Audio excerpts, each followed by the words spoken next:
studio. We used a bunch of different things. I think there was a lot of Marshall JCM 800s. Quite a few that had been modded. Yeah, and things. it's like for extra gain or extra low end, things like that. I was using some orange stuff, but I think mostly it was a lot of Marshalls, and there was our secret weapon. I think was the Vox Brian May. It's that incredible. little white one combo. Yeah, I think it's like maybe 15 watts. It's a small, it's a special edition. There's like a limited number of them, and it's amazing. Like what you can get. What's really cool about it is you can use it kind of as a distortion box, is like to boost an amp, and then you can also use it just running on its own, of course. And it's one of the best sounding recording amps I think out there. It's got like one knob, right? Or something? No, this that's almost one knob. Yeah, I didn't like that one that he had put. There was one amp that he had put out. It was just like one knob, one tone, and it wasn't as good. This little white one is the shit. So good. Yeah. And as far as guitars went, I used this different version of this. This is just this thing I've been working on with Epiphone. It's got Tonomatic switchers, kill switch. Yeah, a little bit there, which is pretty fun to mess around with. And there was Jerry Jones Dan Electro copy. Used a lot, yeah. There was, I'm trying to think, there was a Les Paul Jr. I think that was pretty old. Oh, there was a 60s Epiphone Casino that got used a lot. And then a couple of Les Pauls. You had a Jimmy Page that you used a lot. Yeah, it's cool. Like sounded great. It wouldn't stay in tune though. Never stayed. It's cool. Like you kind of use like the Marshalls and the Les Pauls to lay a foundation. For some of the songs like Bulletproof Heart, there's a lot of guitar layers on that one. And I guess the main sound that you're hearing is a combo of Les Paul through the 800 and a Plexi. And those are kind of mixed in together. And then we're using, for like the verses, there's like that clean, really nice chimey, almost like Cars-like sound. That's the Dan Electro. So, we usually Marshalls and Les Pauls is the stock stuff, and then all the specialty stuff. You just get into whatever fits the part best. And then live, I'm using, right now I'm using two heads that are wired up by Dave Friedman. He's a guy in LA. He does great work. They're kind of like, I guess you could say like hot rodded 800s. And I'm also using an amp by a company called Metropolis. Again, it's like they're all kind of based off of older Plexis or older 800s, but they have a few mods with a little bit more gain and whatnot. And then my live setup is pretty cool. We just switched over actually to a switching system. So what's cool about that is a lot of times I know for this record especially, we're using, say, 3 or 4 pedals at the same time. You're doing a little bit of a dance, and to go from like a straight clean that maybe, I don't know, has like some chorus on it to a tone where you need to, engage like a pog, a tube screamer, maybe a little delay. Like you have to, your feet almost can't do it, So we have switching systems, and I think right now I run 2 amps all the time. One is kind of like a little bit more mid-rangey, a little bit more high-end tone. The other one is kind of a little bit more scooped out, a little more low-end, and you kind of blend the two together, you get this really nice wide balance. And then I'm using a third amp for any of the leads just to kind of give like a little boost. And that's also EQ'd like a little bit cleaner than the other ones to kind of let the notes really ring out. So that's kind of, the combo along with a shit ton of pedals. Right now I'm using, for my main distortion tone, I was using the orange Thunderbird, but it went down one day, and the backup I had was the Rocker Reverb, which is 100 watt, and I think the Thunderbird's 200 watt. So I went to the Rocker Reverb, and it just, it felt a lot better for some reason, more highs to it. I thought I was going to lose some of that low end, but it didn't. Yeah. So I ended up sticking with the Rocker Reverb. So I have that, and I kind of overdrive that with like a Boss Blues Driver as like the main distortion tone, and then I go to a Vox AC30 for clean. And so like I said, a shit ton of pedals that go through that. Secret weapon, and I think on that rig is the Swollen Pickle. It's a great little distortion pedal that can go from a fuzzy distortion to just like a really crazy single note like overdrive. Yeah, it's a really great pedal. And some delays here and there, different things like that.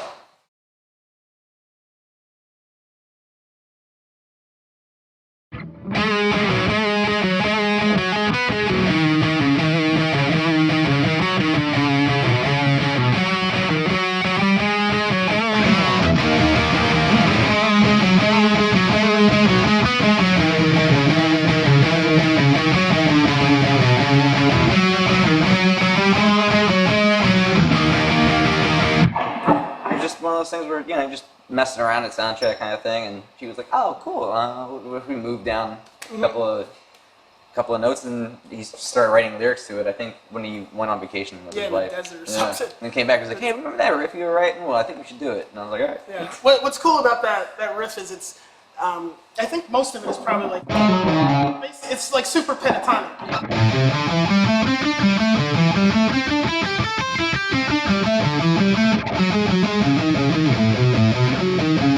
So it's like super simple again, but those are often like the riffs that get stuck in your head. It kind of has like a Navajo chant vibe to it, you know, like with a little bit. which is, so yeah, it's like super hooking. So it's a cool riff. On Nana, that way, I don't know how that one came about, but it was kind of one of those things where, like, you know, sometimes you'll play a song, you'll get to a certain part, and then kind of you play a verse, a chorus, and then you don't know where to go from there. So people are just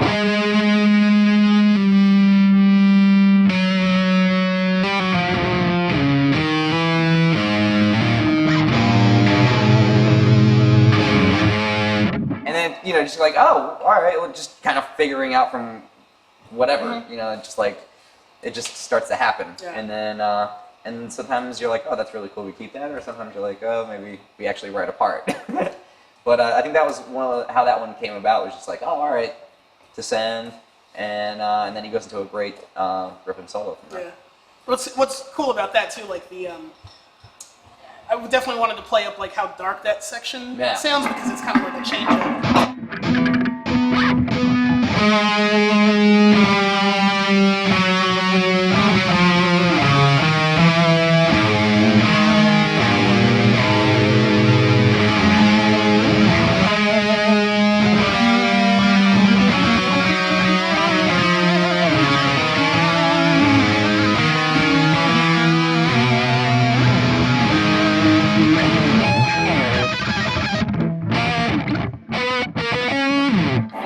Another high bit. It's cool because that section reminded me kind of like of the Sabbathy thing. We have a couple of songs. I'd say like Mama. There's that section, heavy section.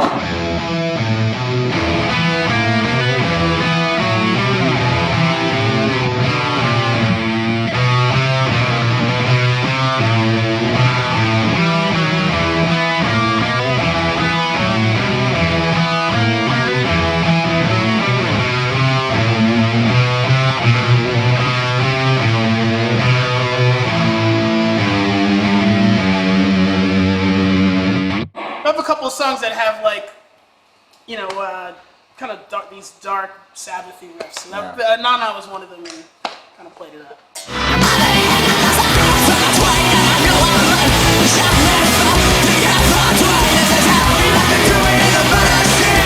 Some of the fun of it is getting to the end of that record and be like, all right, we have to perform this live now. All right, so what are we gonna do? How do we make the guitar sound like a synth or whatnot? And you know, pedals come into play. Our friend James Louise, that's our touring keyboardist, has a lot of stuff that he covers too. You know, it's just picking those moments and some of the the melodies that need to be showcased. And you know, I think as an audience member too, like you don't want to hear the record. You know, you want to hear the band playing songs and kind of experience the record. So I was always a fan of going to see bands live and having them change things up, or like, all right, how are they going to do that live? You know what I mean? And that's some of the fun of it.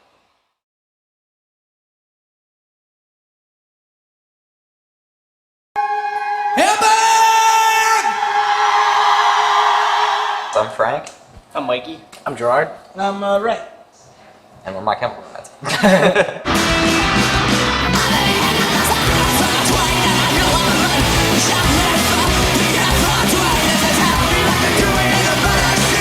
Our last record came out 4 years ago, but we toured on it for 2. After we got done touring on Black Parade, we took about, I'd say, like 6 to 7 months to ourselves, just to kind of really regain that affirmation of why you love doing this so much. You know, kind of live real life again. Some of us got married, some of us had kids. You know, and then we got together and we recorded a song for a movie called Watchmen, and we did a Bob Dylan cover. We did Desolation Row, and that got us back in the studio, and juices started to get flowing again. Felt good to be, playing with each other again. We at that point, I think we wanted to get into the studio just to make music again. Because of you know, the work that went into Black Parade and the amount of touring we did on it, and you know, putting on a show every like that theatrical show every night. Because we played the record front to back for 2 years. Pretty much You every know, had costumes or set pieces. Like it was very much a traveling circus almost. So when thinking about that, we kind of decided, all right, well, the next record we're not going to do any of that. You know, it's going to be completely differently. The only way we can keep doing this is if we do something completely different. Yeah. We decided what the record was going to be, and then went in to make the record. And that was a couple months down the line. You know, we just started to ended up running out of time. We got into the mixing process, and we had this record that was what we had set out to make, but it wasn't what we wanted the next record to be. You know, it was like, oh well, is this who we want to be for the next 2 years, touring on this? And you know, I think it was an overwhelming no from the band. So we took a break from the mixing process, and then I went back into the studio. We met up with Rob Cavallo, who ended up being Free again, who he produced our last record, and we just started to write songs. You know, it wasn't like, oh, we're gonna do a record again. We're gonna add to this. We didn't know what it was. We just started to write songs, and 4 songs in, it was one of those things where like, wow, these 4 songs are better than anything we had done in the past year. We were in the right minds, I think, to do it, and emotionally, we were in such a better place when we started with Rob. Yeah, so absolutely. That played a lot into it.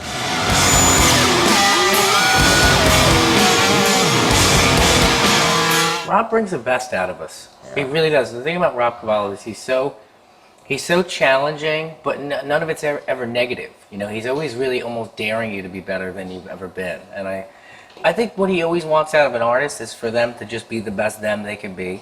But that changes every time you make a record. You have to be more daring. You have to be more free. You have to do the scary things. You know, I think the scariest stuff to us arguably ended up being the best stuff on the record, depending on how you look at it. You know, things like Planetary or Sing. Those things get the biggest response live, you know. That, I mean, he always plays piano for us in certain things. He could play almost every instrument. He has this vast wealth of musical knowledge, and he's an extremely positive guy. Yeah. I think another great thing about him as a producer, you know, he kind of knows when to get involved and, you know, kind of get up in your mix, and then sometimes it's as simple as him asking a lyric question you know, kind of what are you trying to say with this song, and he lets you figure out the answers. You know, and I think that's super important for a band to kind of discover where they want to go on their own partially, because you know, then it's not your record anymore. It's like, you know, someone telling you what to do. You know, Rob definitely does not take that approach. Like, he lets the band be who they are, and like you said, just be the best.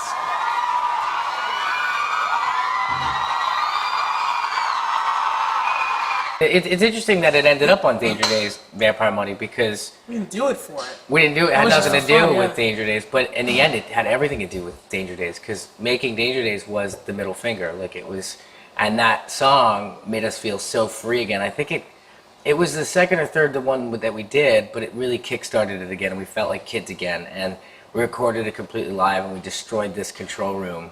And I always feel bad for Doug, who was the engineer, because it just shit was everywhere, and it was getting like super trashed. I think that's the second take too.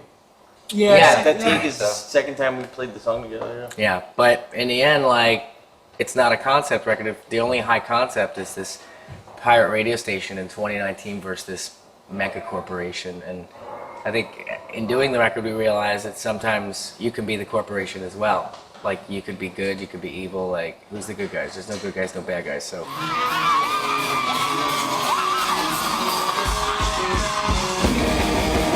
You know, I think the big thing that I've noticed is we're there for each other. That's the most important thing. We're really, you know, everybody's got good days and bad days, but you could, you know, we know each other so well now, being a band 10 years, you could pick up when somebody's having a bad day and you just kind of give them a little extra. Or you back off, like, depending on, like, if somebody just needs to decompress. A lot of that's what it is. But, you know, for the most part, it's good work. Like, we're doing the good work. Like, we're fighting the good fight. So nothing's ever really bad. If it's bad, we just walk out of it. And I think the biggest thing the band learned how to do is say no. So that gives you this great ability to get yourself out of situations you just don't want to be in. It's weird because we don't think of it as marketing, at all. But we like to come up with how the music is going to be presented or injected or whatever it's going to, however it's going to get to the listener or the viewer. It's usually both at the same time, an audio and a visual. But we then do work with like whoever is, we work with in marketing, depending on which territory. And we just talk about these things, and because it's fun for us to come up with fake corporations and, that stuff's just really fun. Yeah. It's all part of the the artistic vision. I mean, Frank and Mikey and G2 are super involved, even like with like the merch designs, and it can be something as minute as like changing a shade of a color, but it makes all the difference because it makes it better. There's definitely like a high quality standard that we all put on things. We had put out we wanted the special edition of the record, and we had gotten versions of these laser guns that were included in the package, and they weren't good enough, so we put it on hold and waited till they were done right. Kids had to wait a couple of months, but I think they got a better product in the end. So, quality control from internal in the band is always like utmost important, and it's another way to be creative. Writing music is its own thing, and then also doing the videos and everything else is it's a ton of fun too. I think musically we have a lot of different influences. Visually, same thing. Everything from Bowie to Queen to everything else. So. But we always try to kind of set the tone for what it's going to be. We feel like we're very forward thinking in that way. So, it's kind of interesting when the emo thing even came up because it had nothing to do with what we looked like during Parade, but all of a sudden that became emo. So then when we worked on this one, it was almost like, now it must mean colored hair and muscle cars. It's, it's just like we're always doing something completely different than anybody else visually and musically. But reinventing is of the utmost importance because, again, that's how you want to spend the next 2 years, the adventure you want to go on. We spend a lot of time working that stuff out, and again, because we know each other so well, sometimes, I'll do the costumes, but I'll think about them deeply. I'll think about each guy, and then try to make sure that the costume is right, and then we do a fitting or something, and then they will, contribute to what that final product is going to be, like what they're really wearing, because they got to live in it. We did a lot of adjustments with Colleen Atwood this time and changing from the original drawings to what it ended up being. Mm-hmm. We're actually planning ourselves, like even in those videos and stuff like that. It's like, all right, what would you be doing? It's an extension in like, of our personalities. In that environment, in that world. That's your pistol, man. That's what you have inside that you have to defend basically. Art and what we do is what's going out there and changing the world. It's going out there and fucking things up. That's why I think it was so important for us to do this record correctly. Art has to be paramount. Otherwise, if you compromise that stuff, then everything else doesn't mean anything.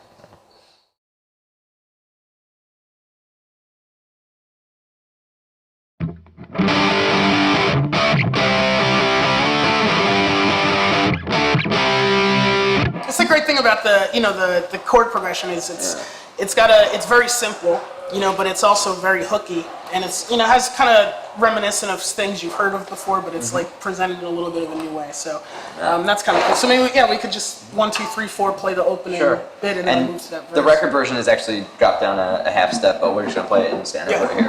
So.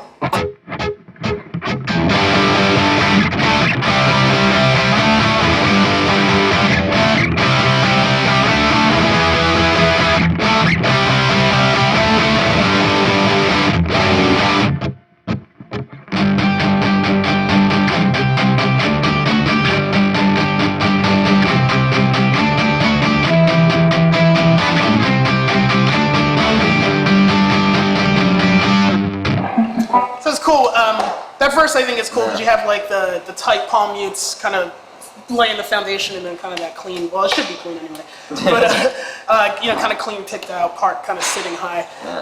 That's definitely one thing that from Cavallo that we learned a lot in the studio, where you really want to spread your octaves to, in a sense, like to kind of really give the listener a broad picture. So, that's also a great thing in mixing too. Like all the low end shit should be happening there, and it shouldn't have a lot of high stuff in there. You leave that for the higher, higher tone instruments, guitar. You can, on the chorus on that one, it's super simple, but it's very low. If you hit the chorus,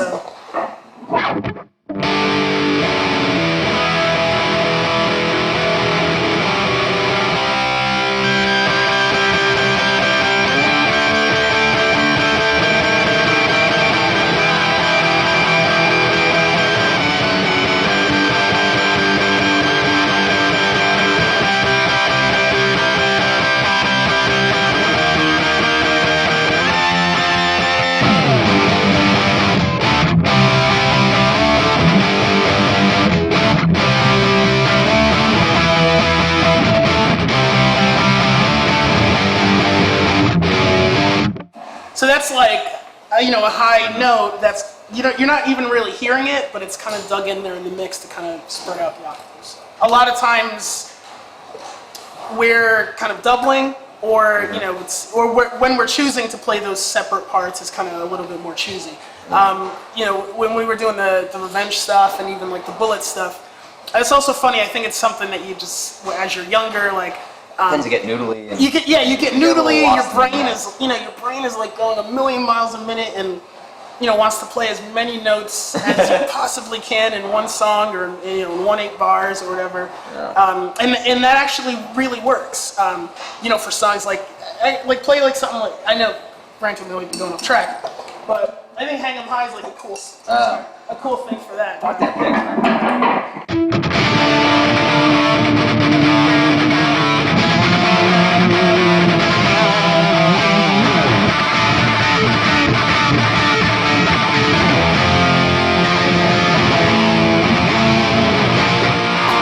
And then the second verse, take the second verse, completely different as usual.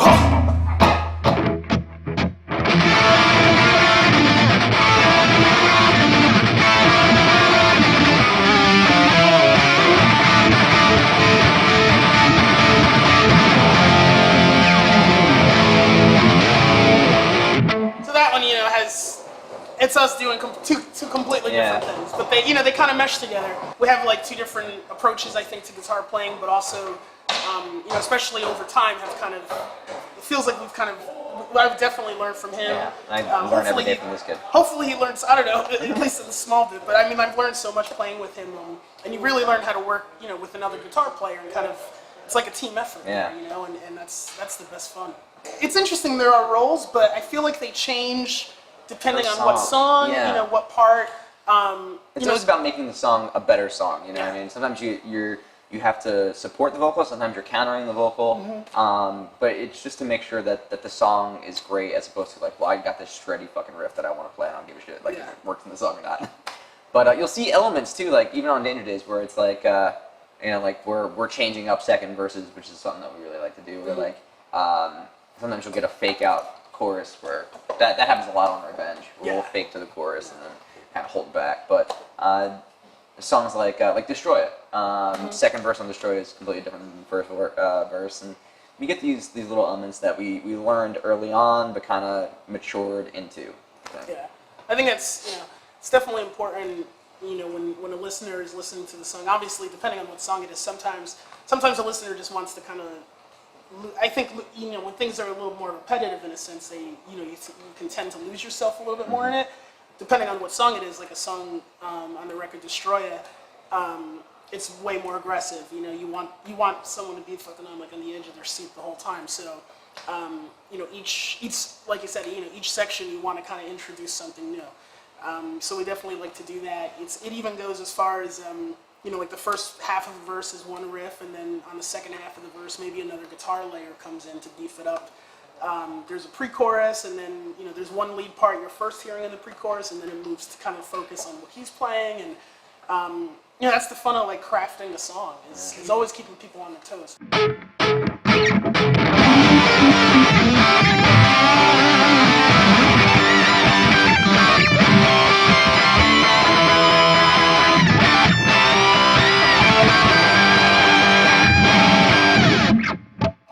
So there's that's kind of exciting. Like on that song, I felt like doing like a little bit of Cars riff, which is this from I think it might be from My Sharona or something.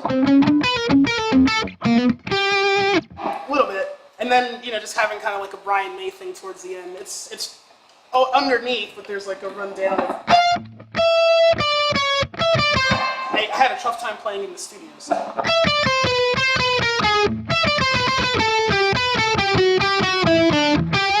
Something like that. There's like a harmonized run underneath, so that's kind of like the Brian May little bit. So.